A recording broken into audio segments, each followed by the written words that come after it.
अस्सलाम वालेकुम नाजरीन, मैं हूं मोहम्मद रफीक मुगल और आप मेरा डिजिटल चैनल देख रहे हैं जिसमें आपका खैर मकदम। हमें आज़ाद कश्मीर के ज़िला मीरपुर से कुछ वीडियोस वसूल हुई जिसमें 3 वज़राए इकराम आज़ाद जम्मू एंड कश्मीर, कुछ ब्यूरोक्रेसी के ऑफिसरान, आला सरकारी ऑफिसरान के साथ मखबूतुल अब्बासी के आलम में वो घूमते फिरते नजर आते हैं।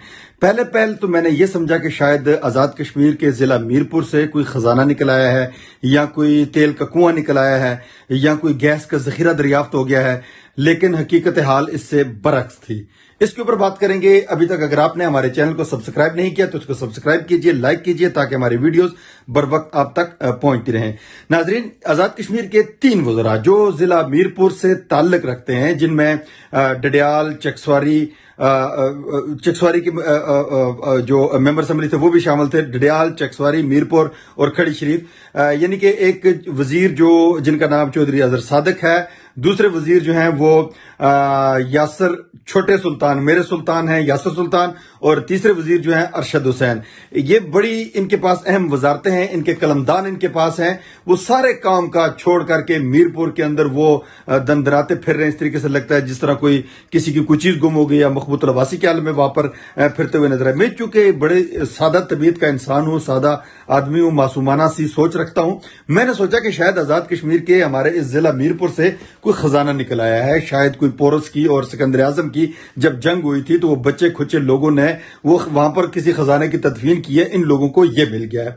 लेकिन मुझे लगा कि फिर ऐसा भी नहीं था, तो शायद कोई तेल का कुआं निकल आया हो। चूंकि जलजले से आफ्टर शॉक्स जब आते हैं, हम फॉल्ट लाइन के ऊपर हैं, कोई हिलजुल हुई हो, कोई खजाना मुंतकिल हो के कोई गैस वगैरह का कोई जखीरा वखीरा, कोई तेल का कुआं शुआ, कोई चीज इधर खिसक खुसक के कहीं से आ गई हो, इन लोगों को पता चल गया ये उसके पीछे पड़े हुए हैं। ऐसा भी नहीं था, न तेल का वहां पे कुआं निकला, न वहां से कोई गैस का जखीरा निकला, न वहां से कोई खजाना निकला। पता ये चला कि ये एमडीए के लगाए गए प्लाटों की तलाश में है। जो डीजी एमडीए के दौर में, इमरान खालिद के दौर में जो अलॉटमेंट कमेटी थी, उसने जब इस्तेकाक का तयन करके प्लाट लगाए थे, ये उनके लिए, उनकी छान फटक के लिए निकले हुए हैं। अब यहां पर मैं आपको एक और बात बताता चलूं नाजरीन के, चूंकि इमरान खालिद साहब के साथ मेरा एक सहाफती ताल्लुक है, मैं उनकी तारीफ जो है वो किसी अकीदत की बुनियाद पे नहीं करता, मैं उनकी तारीफ बसीरत की बुनियाद पे करता हूं, क्योंकि इस नौजवान के साथ मेरी नशिस्तें हुई हैं, मैं काफी दफा इनके साथ बैठा हूं। मैं लंदन के अंदर रहता हूं, वो बर्मिंघम के अंदर रहते हैं। हमारे यहाँ फासला भी मौजूद है। हमारा वर्किंग रिलेशनशिप, एक जर्नलिस्ट है, हम एक प्रेस क्लब के अंदर थे, बाकी चीजें थी, लेकिन उनका इदारा और है, मेरा इदारा और है। मैं सिर्फ और सिर्फ ये जो बात कर रहा हूं, ये इस बुनियाद पर कर रहा हूं कि इस नौजवान की फिक्र जो है ये बड़ी पुख्ता कार फिक्र है। ये जब भी इसके साथ में बैठा तो इसने पाकिस्तान के लिए बात की, पाकिस्तान की तरक्की की बात की, पाकिस्तान की फलाह बहबूद की बात की, इस्तेकाम पाकिस्तान की बात की।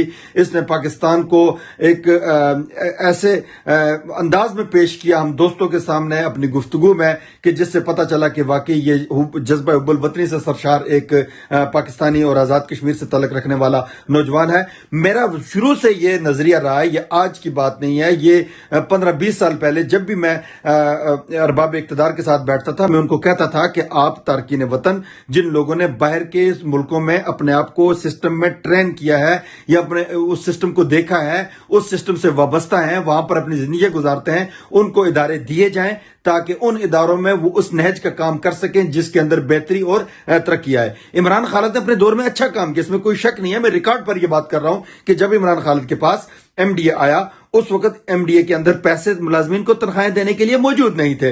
इमरान खालिद ने 1 अरब 10 करोड़ तक की फंडिंग की, अपने इदारे के अंदर काम करके दिखाया कारकर्दगी से। और जब इमरान खालिद ने इदारे की निशिस्त से उठ करके बाहर गए, जब उन्होंने इदारा छोड़ा, उस वक्त 51 या 52 करोड़ रुपया इदारे के अकाउंट में मौजूद था। मुलाजमीन की जो इससे पहले 8 माह की तनख्वाहें इल्तवा का शिकार थी, उनको 28 करोड़ रुपया तनख्वाहों की मद में दिया इदारे के। हाँ, उन्होंने ऐसे प्रोजेक्ट्स किए जिससे 8-10 करोड़ के ऐसे प्रोजेक्ट से जारी मंसूबाजात थे जिससे इदारे की नेक नामी हो रही थी। जो इदारे के मुख्तलिफ सेक्टर हैं उनके लिए PC1 तैयार किए गए थे।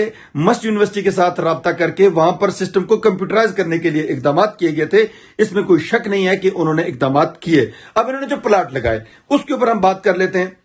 मेरे सुल्तान जो है, आपकी खिदमत में गुजारिश है, आपके बेटे वहां पर मिनिस्टर हैं, आपकी भी खिदमत में गुजारिश है, जितनी भी कमेटी वहां पर मौजूद है इन सब की खिदमत में गुजारिश है, जरूरी नहीं है कि जिस चीज को आप गलत समझते हो वो गलत हो और जिस चीज को आप ठीक समझते हो वो ठीक हो। आप गलत किस चीज को समझते हैं? ये यहां पर एक अलॉटमेंट कमेटी बैठी है, उन्होंने इस्तेहकाक का तयन किया, इस्तेहकाक का तयन करने के बाद लोगों को प्लाट लगा करके दिए गए हैं। इनमें जो गलत है वो आप देख लीजिए, उसके ऊपर कर लीजिए, लेकिन आप दूसरे असल गलत की तरफ भी आए। जो गलत जब मेरा सुल्तान प्राइम मिनिस्टर था, उन्होंने अपने एक दोस्त चौधरी सिद्दीक को एमडीए का चेयरमैन लगाया। चेयरमैन लगाने के बाद इस्तेहकाक जो है वो सिर्फ एक शख्स को दिया गया, यानी कि इख्तियार दिया गया अलॉटमेंट का। अलॉटमेंट कमेटी के इख्तियारात कैंसिल किए गए, खत्म किए गए। चौधरी सिद्दीक साहब ने 8000 प्लाट जो है वो अलॉट किए, जिसमें ग्रीन बेल्ट अलॉट किए गए, जिसमें मसाजिद की जगह अलॉट की गई, जिसमें स्कूलों की जगह अलॉट की गई, जिसमें पार्कों की जगह अलॉट की गई, जिसमें मीरपुर के नाले अलॉट किए गए, मीरपुर के वो गंदे पानी की गुजरगाहें, बाकी चीजें सब कुछ अलॉट कर दिया गया। आप उसका एहतसाब क्यों नहीं करते? जो गुज़िश्ता अरसे में उनके बाद जो चेयरमैन आए हैं उन्होंने जो जो अलॉटमेंट्स किए हैं, आप उसका भी एहतसाब कीजिए।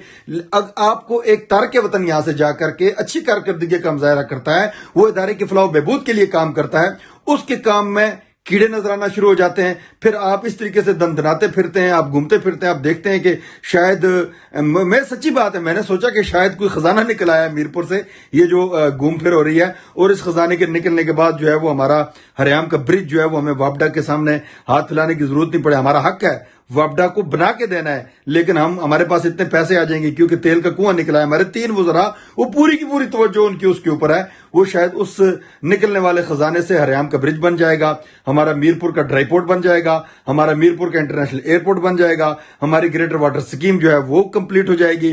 जो गैस जो है वो खड़ी शरीफ को मिल गई, खड़ी शरीफ से बन खुरमा तक पहुंची, आगे उसका सिलसिला नहीं हो सका, पूरे मीरपुर को गैस मिल जाएगी और मीरपुर के लोग जो है वो खुशहाल हो जाएंगे, आबाद हो जाएंगे। तो मैं तो शायद इस गमान में पड़ गया था, लेकिन हकीकत इसके बिल्कुल बरक्स थी। अगर आपने एहतसाब करना है तो वो सबका कीजिए, एहतसाब जो है वो बिला तफरीक कीजिए, एहतसाब उन लोगों का कीजिए जिन लोगों ने अवाम का इस्तेहसाल किया। 1 मार्च 2023 मुझे एक शख्स मिला, उसने, वो मीरपुर का शख्स है, उसने मुझे ये कहा कि जब चौधरी सिद्दीक साहब चेयरमैन थे, एमडीए के जो मंजूर नजर थे जनाब मेरे सुल्तान के, तो उस वक्त लोगों की 4-4 फाइलें जो है वो बनाई गई थी। एक प्लाट होता था, 4 उसके मालिक होते थे, वो उसके ऊपर झगड़ा चलता रहता था, एमडीए के अंदर ये इस्तेसाल होता रहा। एहतसाब कीजिए, डट के कीजिए, दबा के कीजिए। अगर आप दुरुस्त सिम पर एहतसाब करेंगे, हम आपके साथ होंगे। हमारे कलम की नोक, हमारे कैमरे की आंख जो है वो आपको काबिल तहसीन अंदाज में दादे तहसीन से भी नवाजेगी। इसके साथ ही अपने मेजबान मोहम्मद रफीक मुगल को दीजिए इजाजत। अगली वीडियो का इंतजार कीजिएगा। अपना रखिए बहुत सा ख्याल। अल्लाह ने के बाद।